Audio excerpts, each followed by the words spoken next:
대구.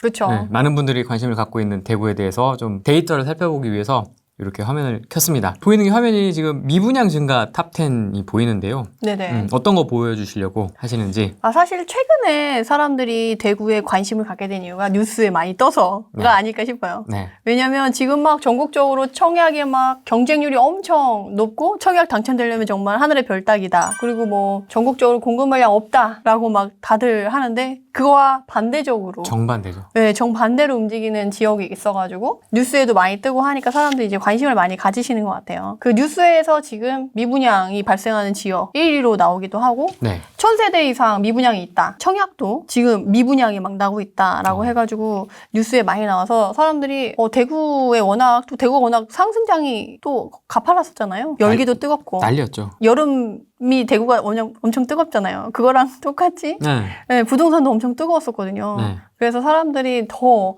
약간 냉탕과 온탕을 오가는 지역으로 더 인식이 잘 된 것 같아요. 그래가지고 대구에 관심이 많으신데 네. 제가 좀 말씀드리고 싶은 건 그거예요. 뉴스에 그렇게 나왔다고 해서 그걸 그대로 믿을 거냐라는 거예요. 왜냐면 뉴스를 쓰는 사람들의 시각이 반영이 된 거기 때문에 데이터가 실제로 맞는지 그걸 토대로 해석하는 게 어떻게 가는 게 좋은지를 본인이 좀 판단해서 하셔야지 그냥 그것만 믿고 갔다가는 깡통 찰 수 있다. 그래가지고 그걸 좀 먼저 말씀드리고 싶어서 이 미분양 증가 탑10 자료를 갖고 왔어요. 부동산지에서 데이터를 걸을 때 조건을 걸 때 미분양을 감소하는 걸로 하면 미분양이 점점 감소해서 가격이 오를 가능성이 높은 지역을 먼저 보는 거고 오히려 우리가 지금 볼 지역은 미분양이 오히려 증가해서 문제가 되는 지역을 볼 거니까 증가를 클릭해서 볼 거예요. 네. 그래서 지금 검색을 했는데 역시나 아니나 다를까 지금 대구, 동구가 미분양 증가 탑10에서 1위를 차지하고 있어요. 3월, 4월, 5월로 했을 때 증가분이 가장 큰 지역 중에 하나예요. 4월에서 5월의 증가분이 지금 277로 1위를 했다라고 나왔지만 네. 실제적으로 봐서는 3월이 45건이었는데 4월이 775건이 되면서 720건 이상이 늘어난 거죠. 지금 뭐 277건 늘어난 건 사실 아무것도 아니게 보일 정도로 네. 4월의 증가분이 더 큰데 어쨌든 3월, 4월, 5월까지 이어져가지고 지금 1000세대 이상이 지금 넘었고 지금 증가분으로서는 1위라는 거죠. 근데 대구는 어때요? 그래도 지역이 크죠? 광역시라서 크잖아요. 그래서 대구가 증가율로 봤을 때도 그렇고 지금 1000세대 이상 돼가지고 위험하다라고 이제 뉴스에서 빵빵빵 때리지만 그거에 못지않게 조금 리스크 있는 지역도 같이 보여서 좀 말씀을 드리자면 밑에 이제 거제 보이시죠? 여기 안에서 지금 밑에는 좀 고만고만한데 대구랑 비슷하게 지금 미분양 물량이 있는 애가 보여요. 눈에 들어와요, 거제도. 그죠? 요새 근데 거제도 관심 있는 사람 많으시잖아요. 어차피 같은 데이터 안에서 보는 거니까 약간 언급을 해드리자면 네. 거제는 대구 광역시보다는 지역이 작잖아요. 수요도 상대적으로 더 작고 근데 미분양은 어때요? 물량을 보면 동구 하나하고 지금 거의 엇비슷하게. 그죠? 네. 거제시는 지금 1216세대로 3월부터 꾸준히 지금 늘고 있는 거를 볼 수가 있어요. 근데 거제가 이번에 고현이랑 그 옆에 거제 메인 지역이 있거든요. 거기에 들어오는 아파트는 좋아요. 그래서 사실 거제 미분양이 증가했는데 거제 공급 물량을 보면 향후 그렇게 많지는 않거든요. 근데 대구는 지금 미분양이 이렇게 많음에도 불구하고 좀 이따가 공급 물량을 같이 볼 텐데 그 향후 공급 물량도 많아요. 그래서 사실 지금 대구에 투자를 해라. 지금 관심을 가져서 막 해라. 이거는 좀 어려운 지역이긴 해요, 대구가. 그래서 사실 대구에 계신 분들이 우려하는 건 최근에 상승분이 많았는데 그럼 털고 나와야 되냐, 당장. 그리고 실거주 하시는 분들은 내 집 마련을 미뤄야 되는 거냐. 아니면 내 집이 있는데 그런 걸 버리고 전세로 갈아타야 되냐. 왜냐면 가격이 떨어진다고 난 집 하나밖에 없는데 난 그게 전 재산인데 집값이 떨어질 것 같아. 그럼 어떻게 하시겠어요, 의뢰인님은? 팔고 다른 걸로 갈아타든지 팔고 세입자로 가든지 아니면 그냥 버티든지. 네, 공급 물량은 얘가 더 보기 좋으니까 얘로 볼게요. 지인 오리지널. 대구 광역시 지금 공급 물량을 보면 어때요? 많다. 23년은 많죠. 아주 많다.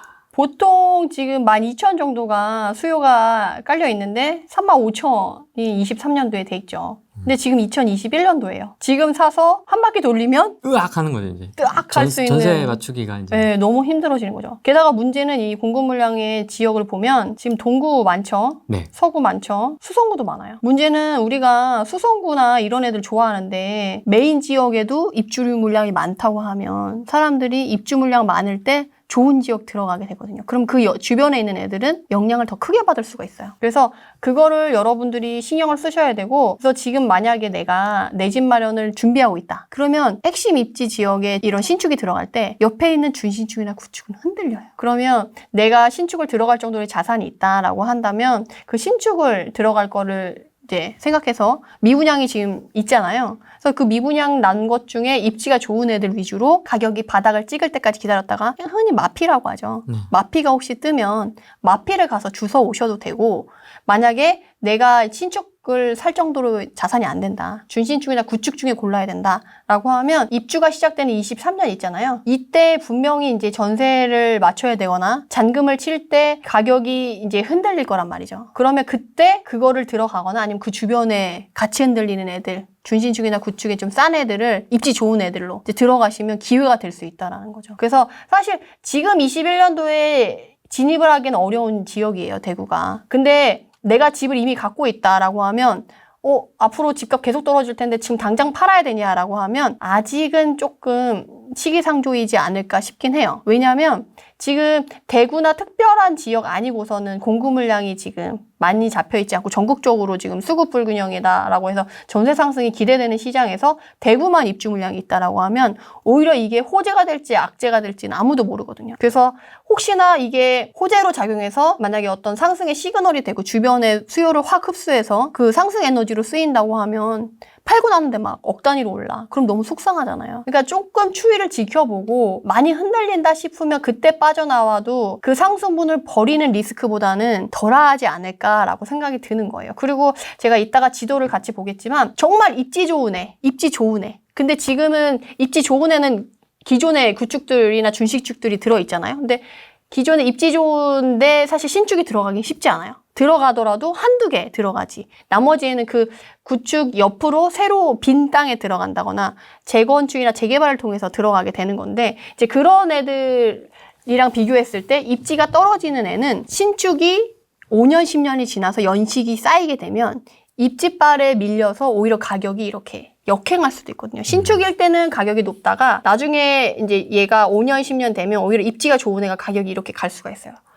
입지가 연식을 이기는 거죠? 그렇죠, 그렇죠. 그래서 이런 것들이 주로 일어나는 게 이제 강남 지역이라던가 이제 목동이라던가 약간 핵심 지역에서 입지빨이 크게 강하게 나타나는, 그리고 뭐 대구 같은 경우 수성구나 학군 위주로 움직이는 범어도 이런 애들이 아무래도 그런 쪽으로 나타날 확률이 높겠죠. 네. 그래서 내가 지금 내 집을 갖고 있는 게 어느 지역에 갖고 있냐가 가장 관건이에요. 그런 거 위주로 해가지고 내 집 갖고 계신 분, 그리고 내 집 안 갖고 있는 분, 이제 막 내 집을 마련해야 되는 분 있잖아요. 그런 분 같은 경우는 계속 갈아타기를 하는 거죠. 내가 집을 하나 갖고 있다가 주변에 애들이 흔들려. 그럼 그 다음에 올라타고 20평대를 갖고 있었는데 내가 30평대 애가 흔들려가지고 가격이 내려왔어요. 그럼 20평대에서 30평대로 갈아타고 30평대에서 같은 30평대를 찾아볼 거다라고 한다면 입주 물량이어가지고 확 그 입주가 몰렸을 때 내가 잔금을 못 쳐가지고 그 잔금을 못 터니까 빨리 그냥 털고 싸게 그냥 던지고 가겠다는 그런 물건이 있을 수가 있잖아요. 그럼 그런 물건을 받아서 이제 이사만 잘해도 자산을 증가시킬 수 있게끔 그런 식으로 대구는 어떻게 보면 이 23년도가 기회의 시기가 될 수도 있어요. 그리고 대구의 특징은 공급 물량과 가격의 움직임이 상당히 비례하고 정직하다라는 게 대구의 특징이에요. 수급에 맞게 딱딱. 네.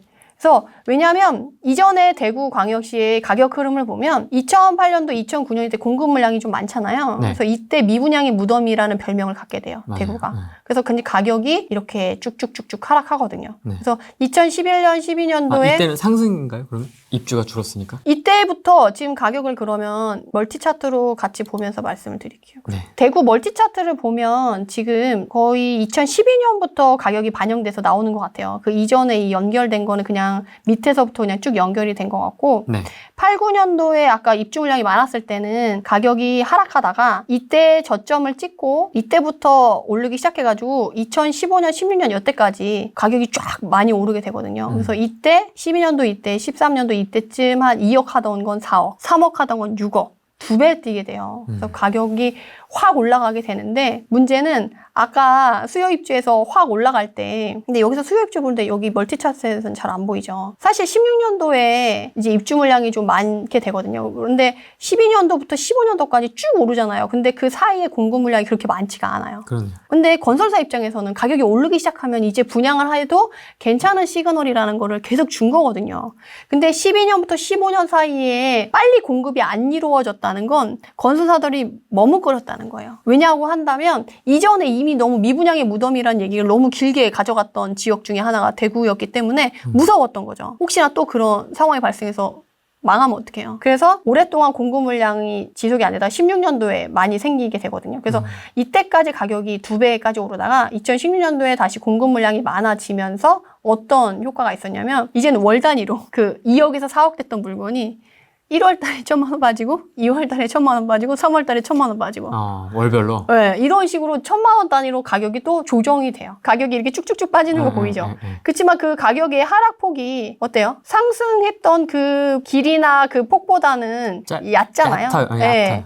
얕죠. 그래서 2016년부터 다시 이제 공급 물량이 해소될 때까지 가격이 떨어지다가 어느 정도 보합을 유지하는 거죠. 그러다가 다시 한번 대세 상승장이 다시 오잖아요. 서울 수도권이나 이런 거 했을 때 대구가 어떻게 보면 공급에 되게 예민한 지역이라서 그 전국적인 가격의 흐름이 반영되어 있는 지역 중에 하나다라고도 얘기를 하기도 하거든요. 이때 다시 상승을 해서 무섭게 상승을 한 지역 중에 하나가 또 대구잖아요. 그래서 보시면 아시겠지만 그 공급 물량과 정말 비례하게 대구가 같이 가격이 움직이는 정직한 지역 중에 하나로. 어쩜 이렇게 정직할까?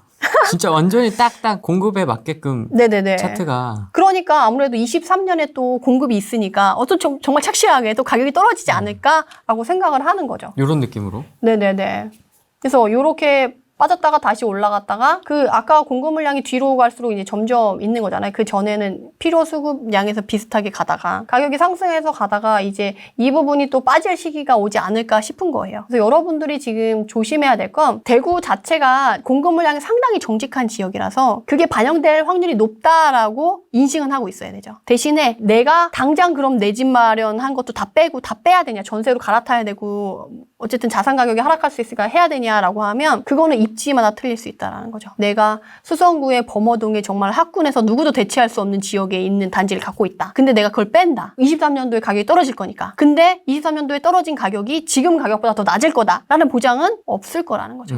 과거에도 그랬고요. 네네. 대체할 수 있는 자리가 없다고 한다면 그건 어려워요. 그래서 공급 물량을 조금 더 자세하게 볼 필요가 있는데 대구가 이렇게 많은데 이거를 입지적으로 좀 나눠봐야 돼요. 지금 가장 23년도에 공급 물량이 가장 많은 지구는 동구예요. 그리고 그 다음에 서구와 수성구가 나란히 많죠. 그렇다고 한다면 사실 동구, 서구, 수성구가 값이 많고 가격이 같이 좀 낮게 간다라고 하면 사람들이 다들 수성구를 가겠죠. 그러면 가장 더 크게 영향을 받는 건 서구랑 동구일 거예요. 그럼 이쪽 가격이 더 많이 흔들리겠죠. 그러면 내가 꼭 수성구 안 가고 여기 안에서 좋은 애 들어갈 거야 하는 사람은 여기가 오히려 기회가 될 수가 있는 거고 나는 무조건 수성구 들어가야 돼 하는 사람이면 23년도에 아무래도 입주 물량이 많아서 흔들릴 수밖에 없어요. 헬리오시티도 흔들렸잖아요. 그때 전세 가격도 생각보다 빨리 회복이 되긴 했지만 그 주변에 다른 준신축이나 이런 애들이 받았던 그 전세가율만큼은 처음부터 형성되기는 어렵잖아요. 이수성구가 그렇게 회복되기 이전에 들어가고 싶다 하시는 분들은 이때가 오히려 23년도가 기회가 될 수 있겠죠. 대구 분들은 아무래도 분지 지형이다 보니까 다른 데 이동 안 하고 여기 안에서 해결을 하려고 하시는 분들이 많아서 오히려 이때는 좀 핵심 지역으로 이동하는 것도 하나의 투자 전략이 되고 실거주에도 요새는 투자 개념 안 넣고 하면 자산에 악영향을 미치잖아요. 실거주에 조금 더 투자 개념을 넣는다. 23년도에. 그거를 생각하셔가지고 움직인다라고 하면 너무 좋을 것 같아요.